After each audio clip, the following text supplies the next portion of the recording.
On the 22nd of June, the Age of Sorcery will be over. The next age has been announced as the Age of War. Today, the Conan Exiles dev team livestreamed on Twitch and outlined the content roadmap for the next 3 chapters. I put together some clips and let's go through them. This age brings updates to combat, clan alliances, clan emblems, combat and weapon changes, including changes to the stamina system and legendaries. A major revamp to the Purge and exciting PvE siege gameplay. The chapters for this age will build upon each other, and this time they've outlined what we can expect in each chapter. Chapter 1 will centre around collection and building. The first chapter will include clan hordes. Players will be able to collect, store and display treasures from around the world. We'll be able to find and collect treasure from around the map, and enemies will attack us and try to prevent us from taking it home. A lot of this treasure seems to slow you down, and if we fall, jump or use our weapons, the treasure will drop to the ground. You'll store and be able to admire your hoard, and a scribe will keep track of the value of your coffers.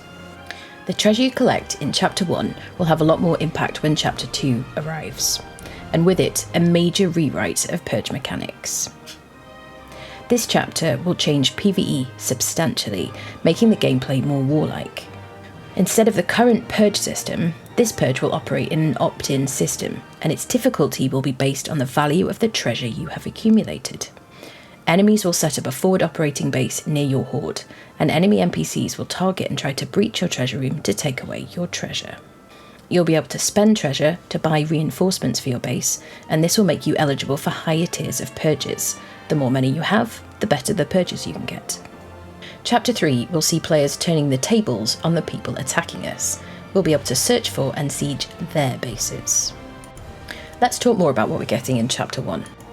Players will be able to design customizable clan emblems which we'll be able to display around our bases, on our armour and on saddles. Clans will be able to set which members are able to edit the emblems, and they'll be made using combinations of art in-game, so no uploading dodgy pics, I'm afraid.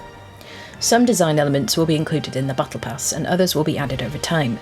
I did ask what happens if a clan member doesn't own an element used in the design, and as long as the person designing the emblem owns that piece, it'll change the emblem for everyone in the clan. Chapter 1 also brings an overhaul to combat mechanics, stamina usage, and substantial changes to weapons. The team said the combat changes aim to empower players and reduce our reliance on fighter thralls who, let's face it, played the game for us for a long time. As you can see here, stamina for attacks and jumps have been greatly increased, but our stamina regeneration will begin almost immediately, and players will be rewarded for putting points into grit and choosing lighter weapons.